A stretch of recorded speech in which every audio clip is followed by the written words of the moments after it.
See that girl is. Speakers on. Oh, good. Good evening. I'd like to call to order the Topsham County Board. Can you please take the roll? I will. Don Span, Present. Ronald Bisson, Present. Mary Brand, Present. Tim Dunham, Present. Present. Andrew Munsey.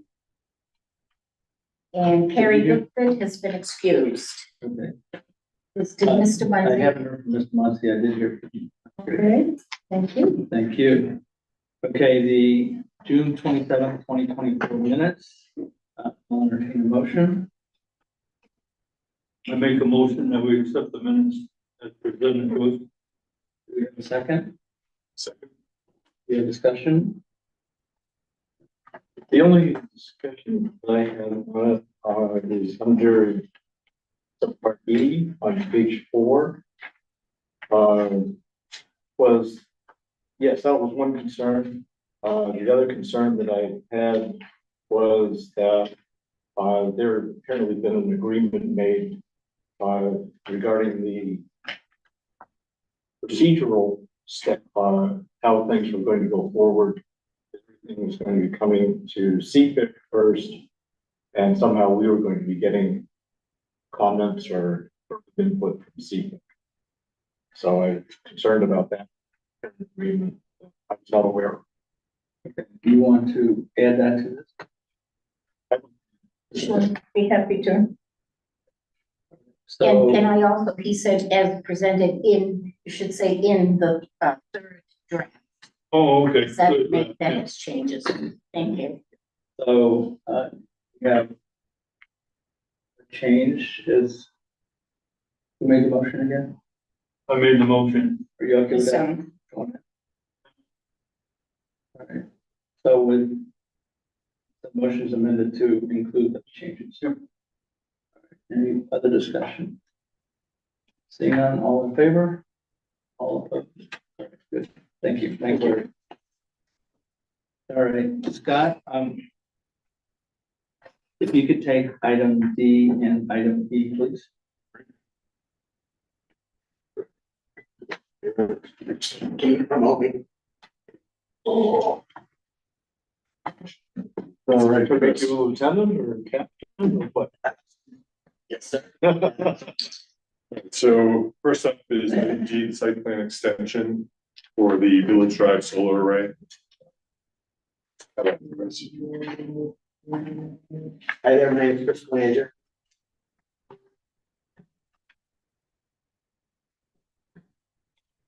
Or did I do it wrong?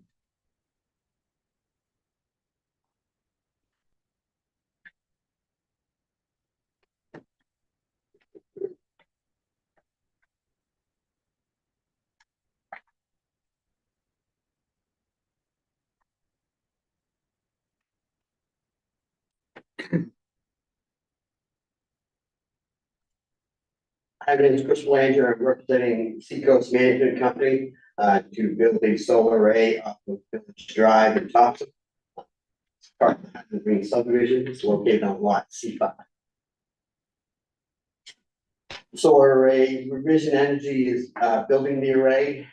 Nate Niles is here from Revision Energy if you have any questions. It's located on lot C5, tax map R4, lot 18. The last time you saw this is last year in June. You approved it then. We're looking for an approval extension of that approval. And I want to go through the changes that have resulted since last year. We have gone through the process with CMP to get the corridor, the access drive removed. So that's basically what you were hoping for. So hopefully that works. We did. Let me interrupt you, Chris. Sure. I think procedurally, and somebody could correct me if I'm wrong, but we need to extend the We will. application. Well, And before we get to the details of what now you're changes. that's the next thing. Okay, so I just request the extension first and then Yes. we'll move on. We'll move on. Can I show you the picture? Come to the chair if you'd like to. I wouldn't take it away from you, Scott. Yeah, I mean, I was gonna let you go to that first slide before we do this, but yes, the first thing we need to do is extend it. That's on the agenda as one item, and then the discussion on the changes is the second item. Okay, all the requests and approval. And, you know, I think all of us have read the memo.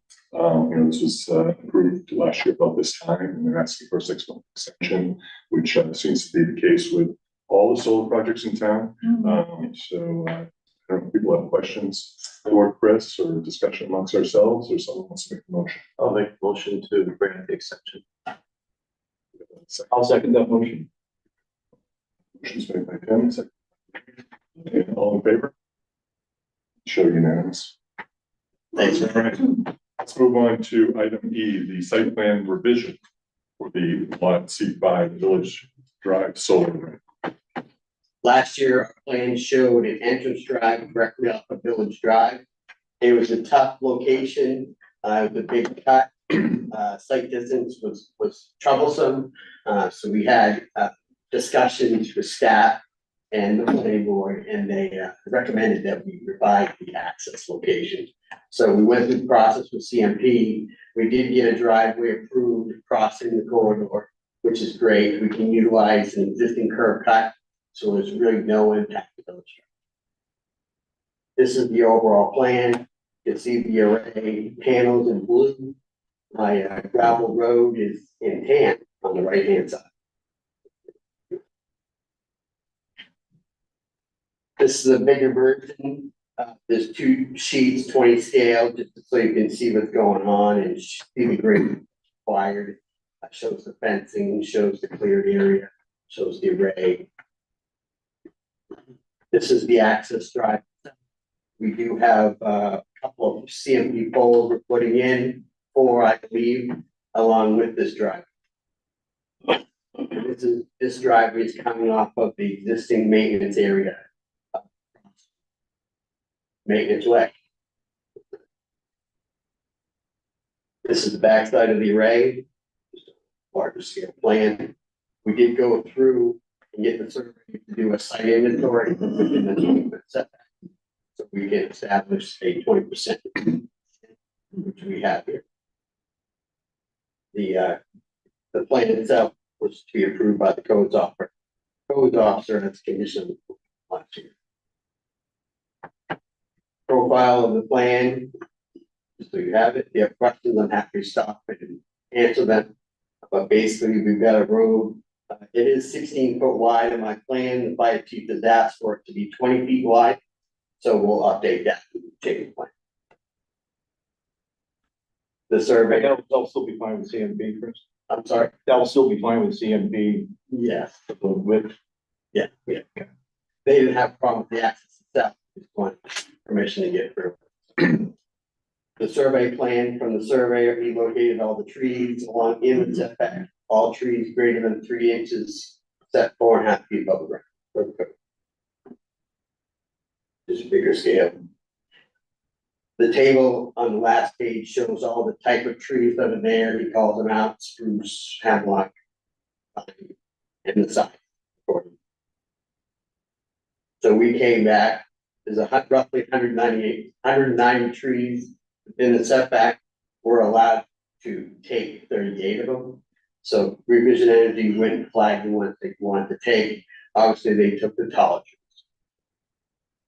Did the solar. And when they do take the trees, what kind of caution to use the other 150 or whatever? They mark each tree to take, and we have a landscape architect that's going to confirm that for us. And has Tom reviewed? Tom this yet? Lister? Yeah, because he's. Yeah. Yes. Because that was one of the conditions, sorry. We submitted it. This is the landscaping plan. Initially, we had an old entrance. He's upgraded the plan to kind of shade or buffer this array from Village Drive. So he really focused his plantings to try to infill areas that you could see it. You know, visual. How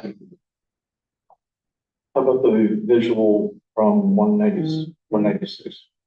We'll still have the 20 setback that's gonna have 80% trees that remain. And maybe you'll see it's kind of a tops, maybe you catch the top of them, but I don't think you catch them much more. Pictures of the existing area. The left-hand picture is Route 196. Right. Yes. This is the left side picture is along Village Drive and so is the right. This must have been in the sun. This is just above the existing curb cut.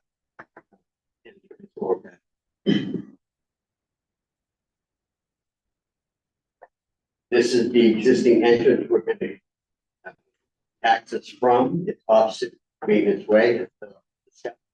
There's a barn there now.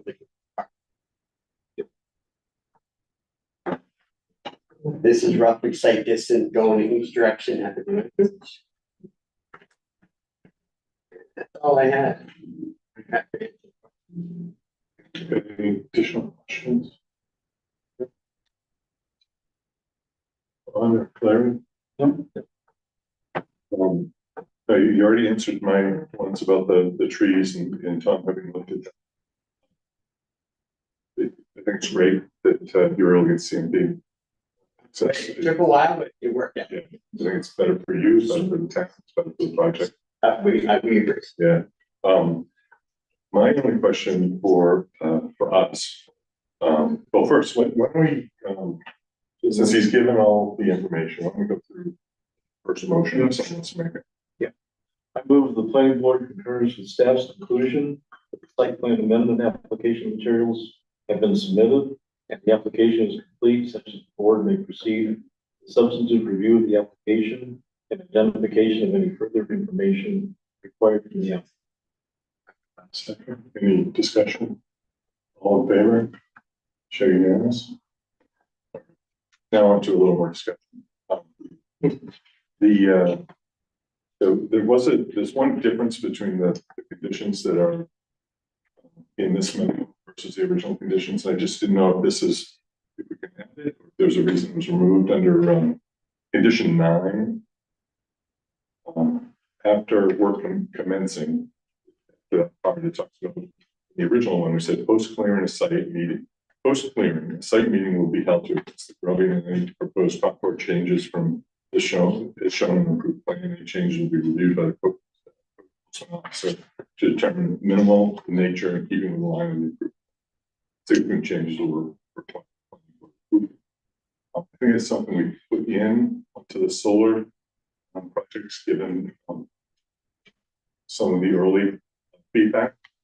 Can I answer what probably happened? Yeah. So we added that at the meeting last year, and so I would have gotten the conditions for the notice of decision, but Josh may have pulled the conditions from the memo, which would have happened. It didn't. We should just have. You guys good with that? Yes. So this is be added to the end of. Yep, you can do that. Any other discussion? Seeing none, do I have a motion?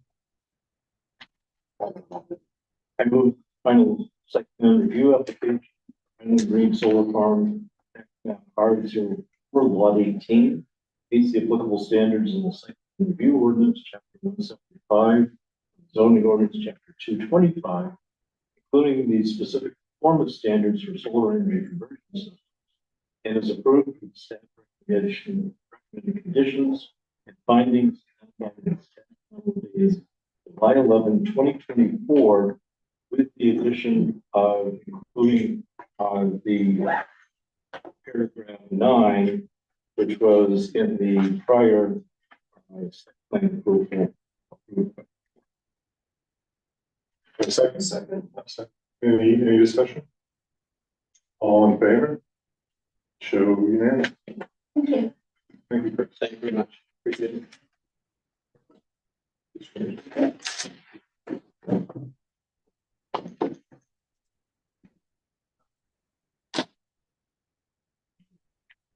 Go for it. Probably look good. Horses racing up. This one's from Lang. Perfect. Okay. Scott. So we're up to item F. It's a sketch plan, Six Rivers Youth Sports Ice Rink and site improvements. Six Rivers Youth Sports is proposing a new ice rink and site improvements to the existing sports complex, 20 Atwood Road, tax map 09 060 G. Please identify yourself, please. Yes, I'm Frank Harriman, Associates in Auburn. And I'm working with Six Rivers.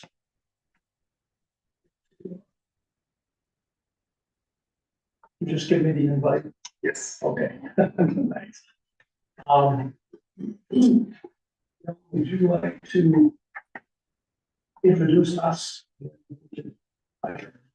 Show the images and take. Like I can ship an image up here.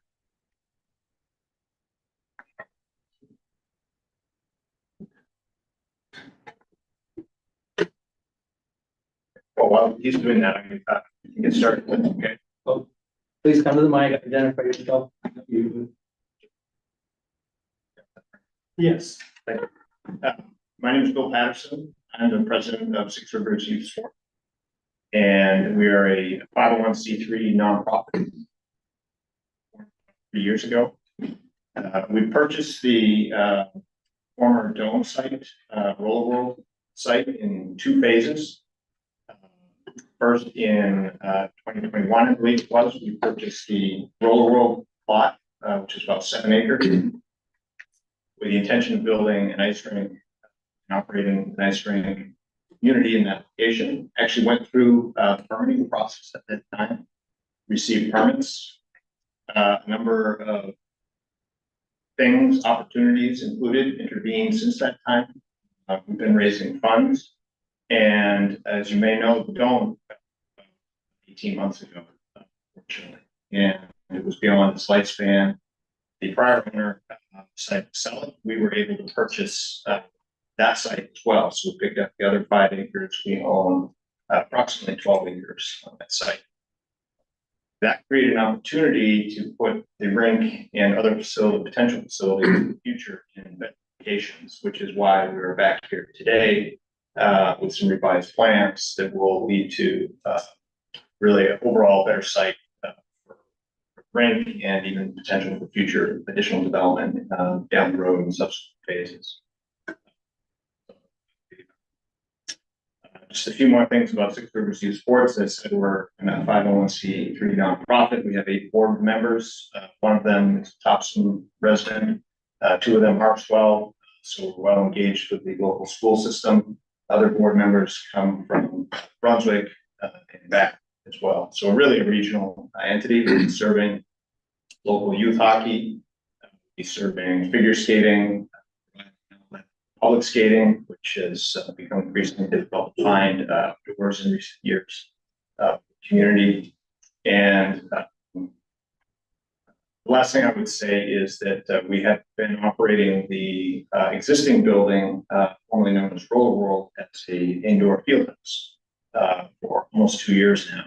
And the prior owners had rolled out turf inside of there, and they used that for soccer. We have raised some netting, replaced the lighting, added windows, we're improving the HVAC, air quality this year, put a new facade on the front of the building, and exterior lighting. So we've been making a number of investments in that facility, which is now a firm part of our long-term plans. That will be very much a multi-use facility. We will continue to offer this field house for indoor soccer, field hockey, lacrosse.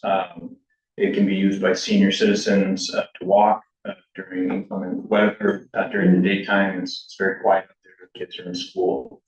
So we feel it's going to be a very dynamic site, and we'll balance those 2 facilities, the new ice arena. We have raised approximately $2.5 million to date, a little bit over that, almost all that in cash. A very small percentage of it still in pledges outstanding. And we have about another $2.5 million to go on our $5 million campaign. So we're very excited to be at this point, and I'll be available for questions, and if there are any right now, otherwise I'll turn it over to Frank to describe what we're doing now. Any questions? Thank you very much. Somehow I have, oops. Somehow I just have my name up. Let's see. Good stuff.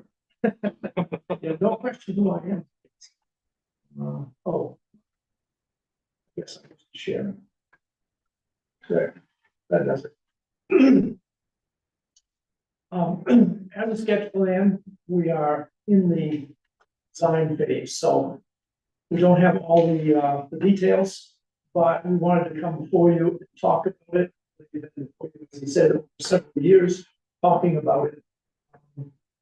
This is the existing site as it sits right now. We're saying the dome is existing. I mean, it's still there. The foundation is still there. The existing field house that is being used all the time.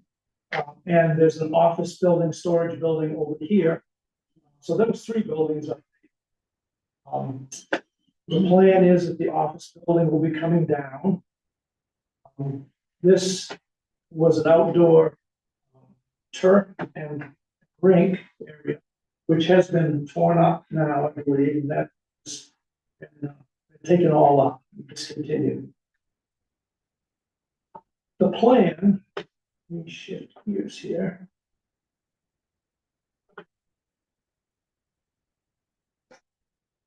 The plan is to, it's basically a revision of the plan 3 years ago. As he said, the property is different. They actually have two lots. There is a lot line which we're not showing on the drawing because we're planning this as a single project. But it's actually two lots. The lot line runs pretty much right through the middle right here. In talking with Tom Lister, he said that it didn't matter either way. It's two lots of one lot. He was going to consider it one project. So do we. So same page there. So the idea last time was that the same rink was going in this area over here. It's pretty much an undeveloped grass field area. With the dome collapsing, and this site being now a building that isn't there anymore, what we're planning to do is put the new rink building here on a piece of the footprint of the old. Therefore, it's a building going where there was. So really, there's no change there, than different building in the same place. They're developing parking more centrally than the plan was last time. There's a plan in the future, maybe to do some other things on this site, but right now they're concentrating on just getting this new rink up and running with sufficient parking. Parking they're looking at is more. The ordinance is asking. The ordinance would require somewhere in the order of 100 cars.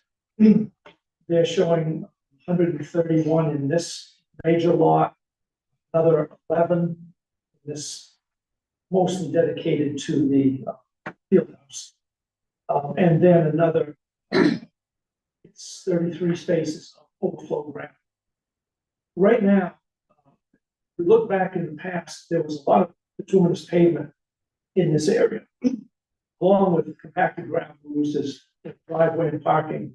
It's pretty much all been pulverized, and it's all gravel.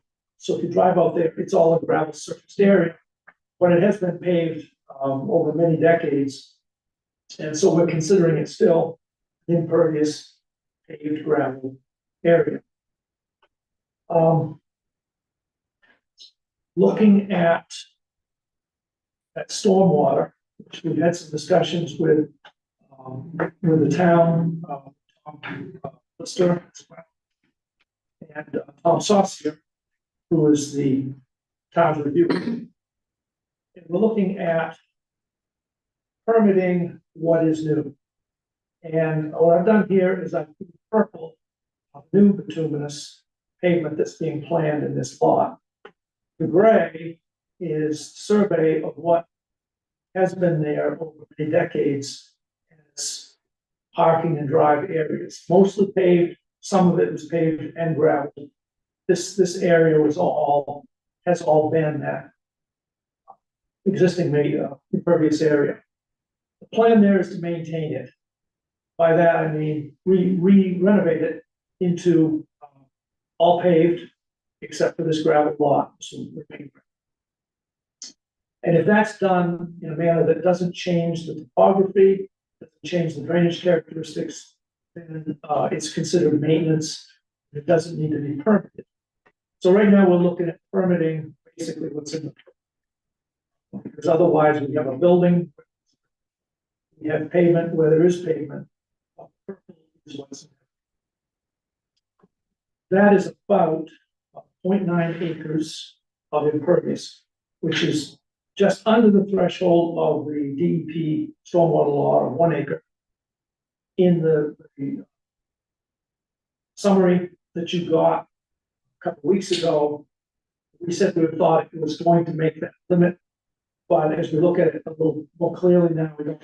So it was pretty much on the borderline of 1 acre. So but it looks right now it's just on. Either way, we're going to do the stormwater design.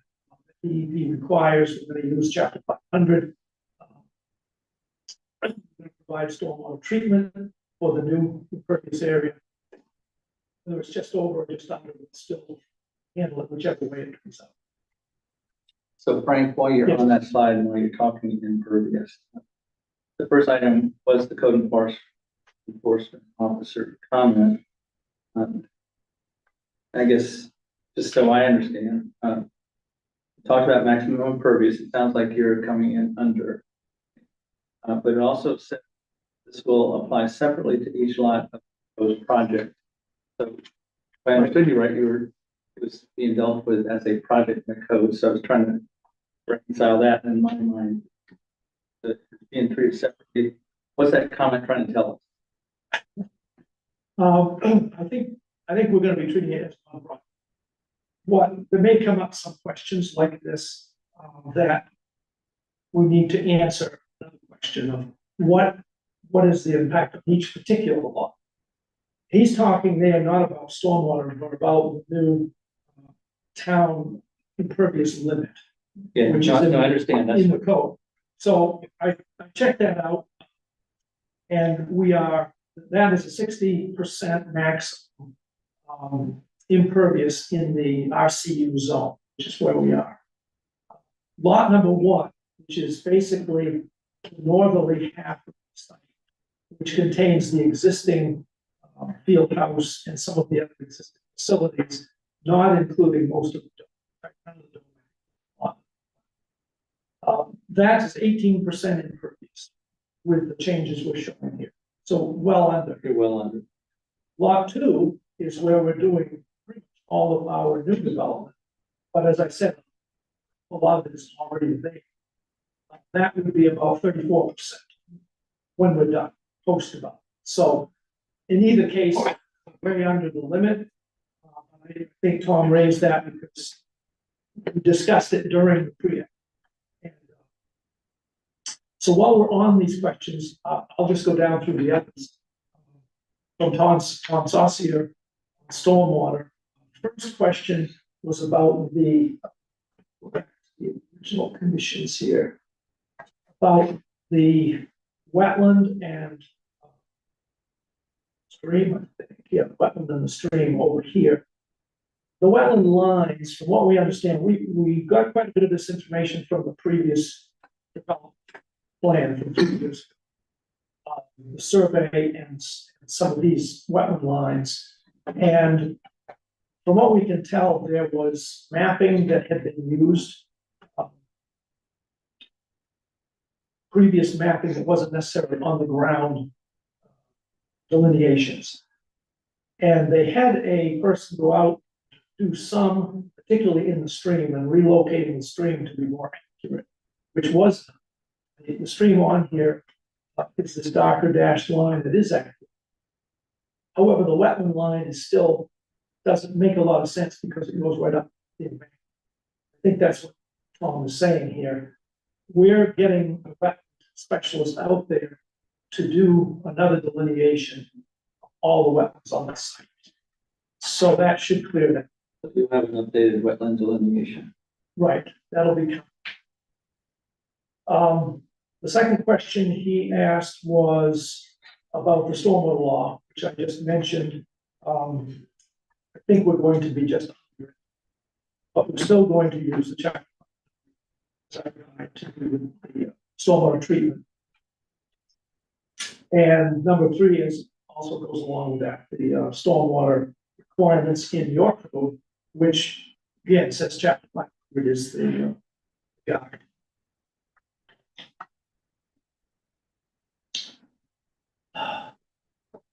We're disturbing about 3.5 acres.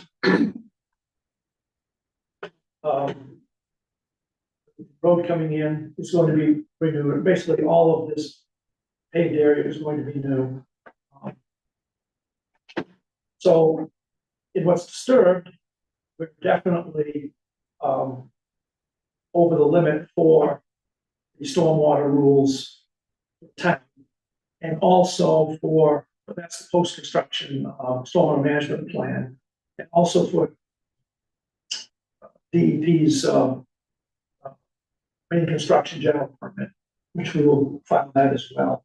And we would file a, if we stay under the limit of the DEP stormwater law, we will file a stormwater permit rule. So all those things will shake out next few weeks as we get these documents together. They do expect to stay under the limit. I think we will. As I checked it more carefully, it looks like we, yes.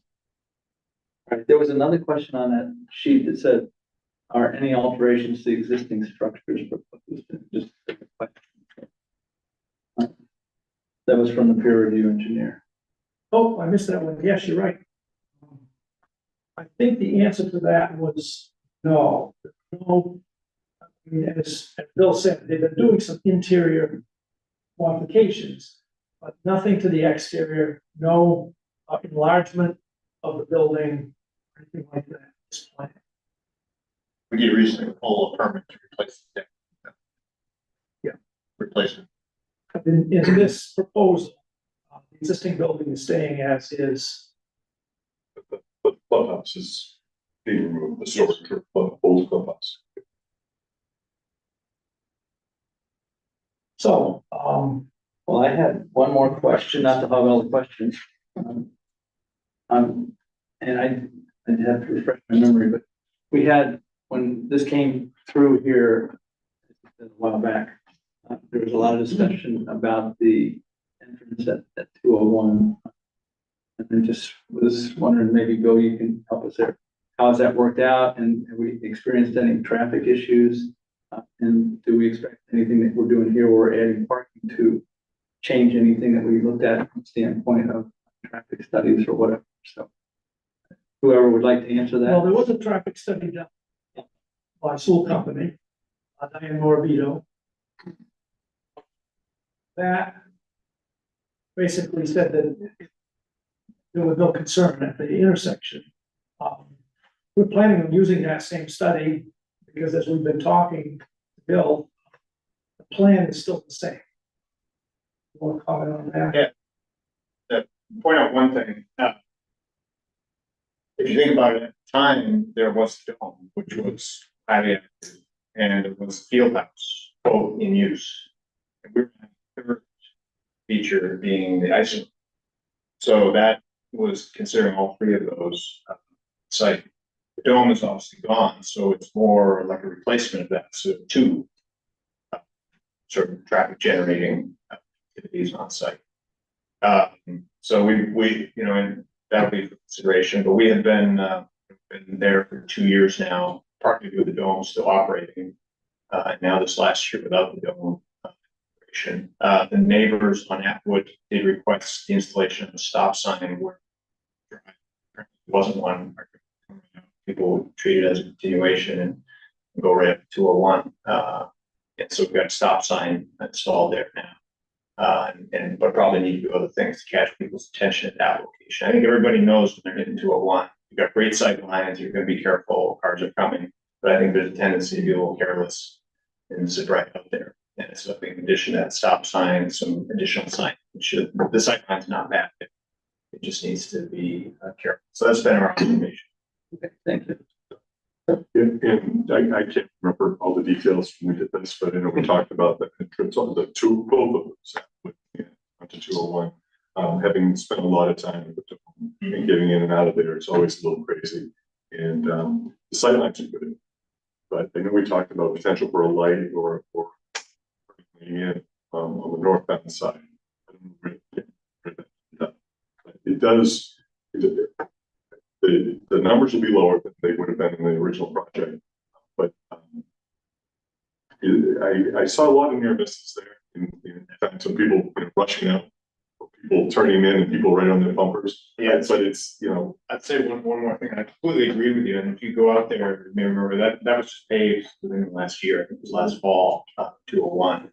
And there's like almost a turn now. I mean, it really is. It's painted and you can go out, but it's just like you kind of edge over and people kind of edge around you. And I almost like I got down sick if you pave that here. It just needs a tiny bit of expansion there to make it very effective. So there's room for it. I do think it should be expanded a little bit.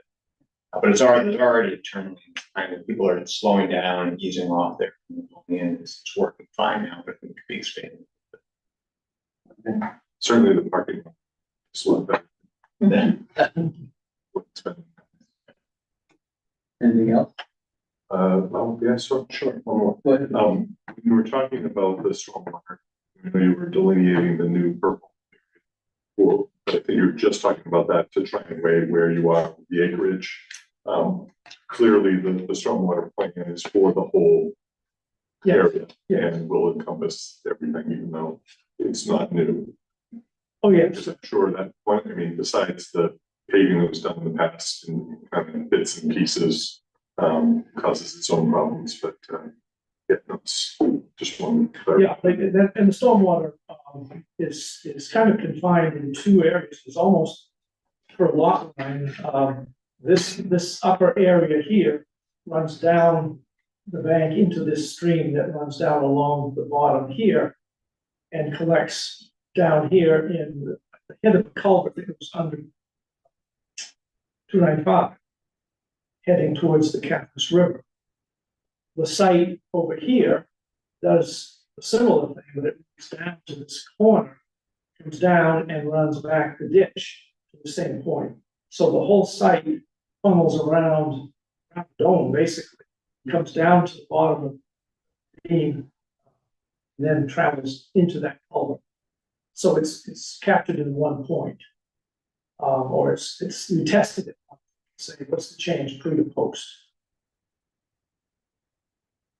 Back on the traffic just for a second, I'd like to ask, I guess, after we've had that discussion, we felt we would reuse that traffic study that was done 3 years ago, especially since the less use on the site. Does that sound okay?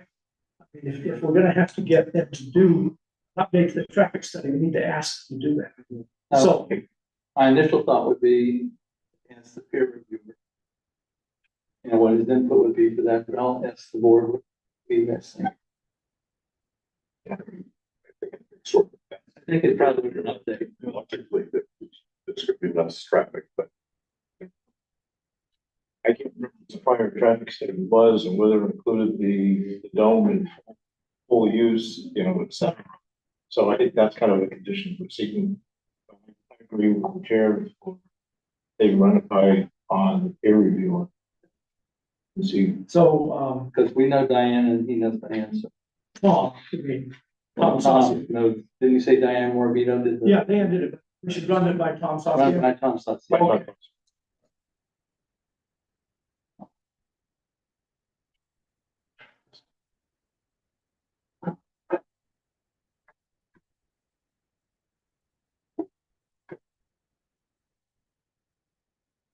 Any other, Scott, either you or Tim, anything? it might be more of a curiosity question now that the pad, the dome is much bigger than the area going to be going to put it. You know, one of the issues was facilities where there's discussion about having to go between the clubhouse and the rink and whatnot. Obviously, the drawing here is just, this is where the rink's going. It's in development, it's in design. Are you considering more like locker rooms or something? Yeah. To keep people from moving. Yeah. Safer, but still a parking lot. Just yesterday, we were working on the footprint here. Yes, our architects are doing the building design. And it may be bigger than what's shown here. I know we talked about that yesterday in the meeting. Yeah, well, you can see the range is cut off. So it actually would be, I think, still extendable further to the east when you get it. So this area here, it's been purposely slid to the south on the pad to let this area here be available for either expanded design now or future expanded building. Phase of some kind. So this area here is sort of being preserved for that, since it's already part of that building footprint. Okay, Larry, you or Ron have any other comments or questions? No. But one comment was when you're paving the stop sign, we found that the raised tables on Winter Street really slow people down. So maybe a raised table there, but then when you come back, I mean, if you're going to continue to have this as two lots, and going back to the comment from the code enforcement, where it looks like he's taking the position that we have to, that the maximum impervious area has to apply to each lot because they are two separate deeded lots. Unless, so you come back, you need to know where the lot line is if you continue to treat them as two separate lots.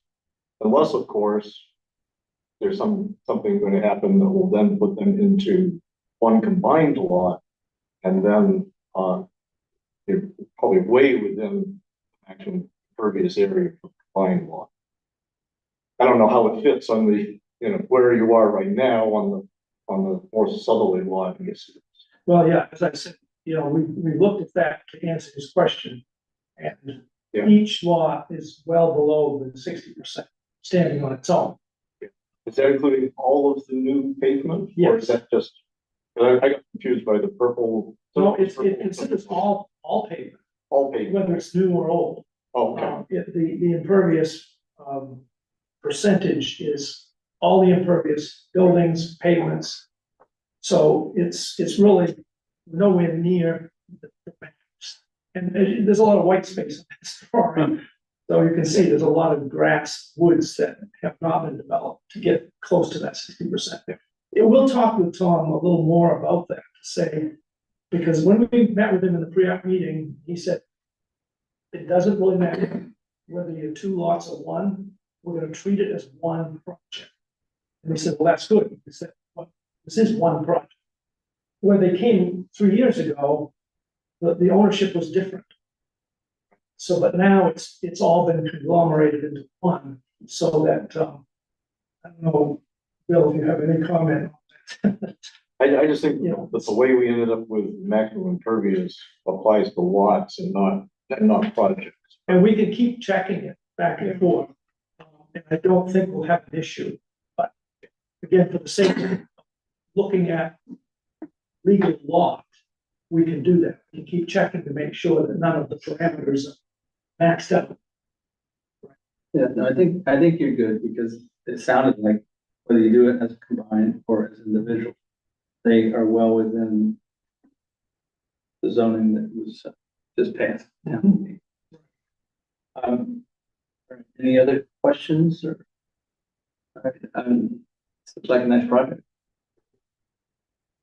Okay, hopefully, we will bring the package by the end of the month to be on the, August 22nd. We'll work with them on that. Let's see. That's what we're planning. They have deadlines, so. Yes, I know. Can you name the 6 rivers without looking at something? I'm probably one of the few people who can, unless I'm having a moment, but it's the ones that get people out of the muddy and the Agassiz, right? Then Right. you got the Kennebec and the Androscoggin and Cathans in the east. Yeah, I probably embarrassed myself once or twice when we adopted that name and I couldn't answer that question. All right, so staff, you guys don't have anything else? Good, thank you, sir. All right, thank you. All right. Anything else to discuss or? Move to adjourn. Is there a second? Any discussion, seeing none, all in favor? We adjourn. Thank you. Thank you.